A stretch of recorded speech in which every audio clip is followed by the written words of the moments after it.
I gotta say, you have been gotten so much better. Oh, you really? Yeah, I appreciate I that. seriously mean that. After seeing you, You're not being sardonic, are you? I'm not being I fucking sardonic. hope not. I am not being sardonic. Good. Just because I think you, after you get so much stage time being there, and also you're constantly around comedy, which just keeps the comedy Yeah, man, hourly. thing going. And does it ever? Do you ever get sick of comedy? You're like, I gotta take a fucking day or something.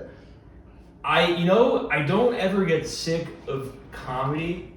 However, I have found myself feeling incredibly disorganized. Yeah.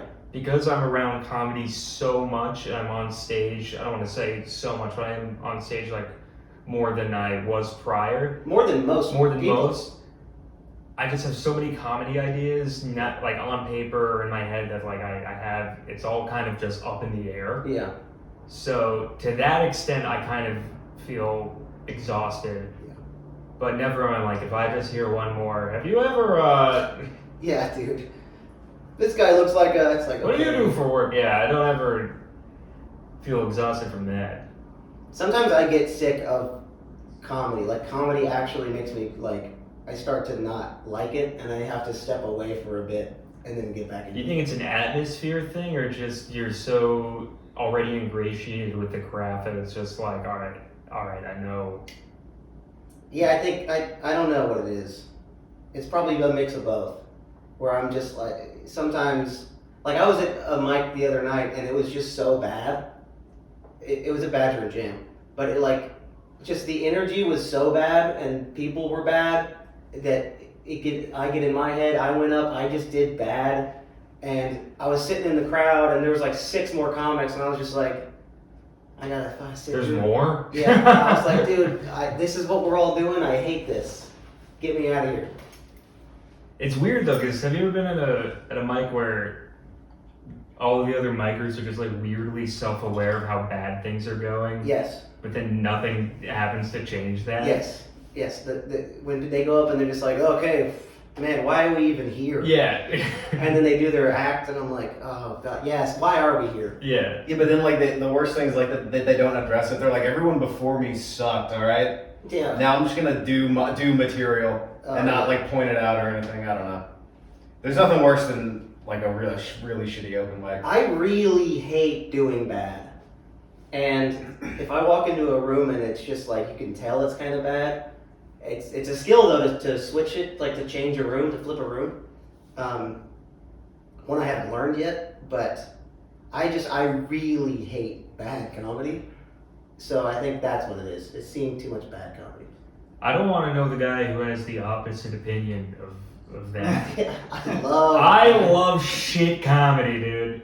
Mm-hmm. I love not knowing what the fuck a premise is. Yeah. Well, okay, so I think this is an interesting question for all of us who do open mics frequently, which is, what can you do to change that? You know, you guys say, you know, everyone says something has to be done, but like, what do you do? I'll tell you who's the best at flipping a room is Luke Robert. Yeah, well, Yeah. of course. Absolutely. Because he comes like I've seen him do it like on multiple occasions now. He'll come. It's like a formula. He goes on there. He addresses. He's like, "What are we all fucking doing?" here?" Yeah. And like because his act is so weird, like he'll either do a bit or abandon it entirely and just go like, "You got a shirt, Yeah. blue guy. All right, what else is going on?" He will flip the script. He's Yeah. like, he's not, I mean, he is doing comedy, but he's just blowing it up. Right. He's like taking the fucking detonator and blowing the thing up. And then I feel that people after that, the show is good now. Or Yeah. the mic is good now. Right. Like a lot of people, I never understood this. People are like, oh my God, he was so good. I don't want to follow him. He's too good. It's like, what are you talking about? Only want to follow people who are amazing. It's a skill. It's a really important skill. I is never following understood people that. who are good. So I'll give you an example. So at Gestures a few months ago, I followed Jeremiah Watkins, Yeah. who just leveled the room. I'm sure. It was Similarly with like no great material. Right. He Well- just well, riffed. I was doing material that show. No, Watkins. Wa- Yeah, Watkins? right. Yeah, Watkins got up there. Were you guys at that Gestures? No. It was probably the best set in the history of Gestures. But not only that, it was one of the best sets I've ever seen anyone do live. Wow. I'm not gonna say it was like the best comedy set of all time, But it was really but good. it was really It good. was distinguishable. Yeah. And I went right after that. And Dravosla kind of set me up to fail. He goes, do you remember this? He goes, all right, attempting to follow that. Wow. Please welcome Brian Wyora What a on fucking stage. asshole. He did that to me once. He was like, this guy used to open for Bill Cosby. He was Ryan Jennings. Yeah, but at least that's false. Like, this is a true thing that's happening I've here. only ever brought Nick up one time, and I had so much fun doing it. I went, this guy performs for the troops. He has, technically. Yeah, he has performed for the troops. So yeah, I mean, it was a tough set, and I got some good laughs there for sure. I didn't bomb or anything, but you know what it did, Ryan, is it made me really hungry, because what I envisioned for myself, and I think all of us sitting here envisioned this, is that, hey, you know what, I want to be in that, doing those main room shows in the Yep. store. Well, guess what? If you're doing those shows, you're going to be constantly following people who kill, and it is a skill. Just as it's a skill to follow someone who bombs. How do you maintain that energy, right? While also doing your act, right? So it is a skill, and I think an important one, and it made me, after I following Jeremiah, I'm like, this isn't the last time I want to follow Jeremiah. Yeah. You know, this isn't the last time I want to follow someone like that. I would rather, 100% of the time, I would rather follow someone who just murders than sucks. And I gotta, Yeah. because I'm better at riding good energy than I think switching shit energy to good. Oh, interesting. I think most people are like that though. I think I'm right now, I don't want this to always be the case for me, but right now I feel like I'm the opposite. I think I'm good at getting the train back on the tracks than I am at taking a train going 60 miles per hour and keeping it there. It's definitely two different skills. Yeah. I learned how to hard pivot really early on.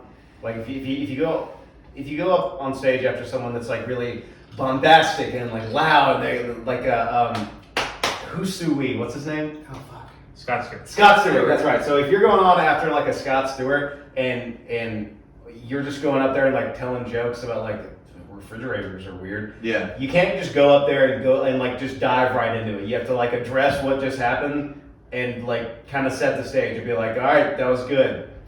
Yeah. I'm bringing down a peg. All right, I'm not that. You have to like point it out, because if you just go right into jokes, they're still thinking about the last guy. They're thinking about Scott like walking into the aisle for his joke. Yeah. So you gotta have it's really important to do like a hard reset if you follow someone that's like super energetic like that, and you're not. Of course. Yeah, and it's all about stage time, but also good stage time. Right. Like you've been getting so much better because you're just constantly around comedy and doing comedy. But like I saw Mikey McDonald the other week, a couple weeks ago or something, at the Improv, and he's always been funny, but since he's been like in the store and like doing like real shows, like opening like the main room or something, he went up at the Improv and just murdered, and it's just so clean, so precise, no dead weight Yeah. in his jokes, and I was just like, that's amazing. That's just from being in proximity to stand up. Yeah. Well, Also, Scott, I'm sorry I called you Sue Weed. I don't want to. You know, it's great that Mikey McDonald's at the Comedy Store. That's great, but Mikey McDonald's also done several Zebra Room shows. Mm-hmm. Oh yeah. So who's to say? You know. Oh, so he's getting Yes. better from the Zebra Room. Yes, clearly. Not the comedy store. Yes, clearly he's getting better because of his sense of Z. The Well, Comedy Store is like just a weird appendix. That's like his day job too. you're the one saying that, not me. I think that's what you implied that. I'm making an observation. The Zebra Room makes killers. That's what you're saying. Well, Schwartz, Shane Morgan becoming unbelievably good. No, really good. I think I've gotten better. I think doing a lot of the shows and stuff. I think you're right. I think it is Zebra Room that's cultivating a lot of these people. It's Yeah. definitely not the comedy store. Mm. You're the one saying that. In fact, you know what's crazy is if that's true, it's a Ryan Jennings quote. No, it's not. But you're the one who said it. You brought it up. I just brought up the simple fact that certain people do a lot of stuff at Z. Sardonic. Sardonic. You're being real sardonic right now. Am I? Can I just say that? Am I? You're big sardonic energy.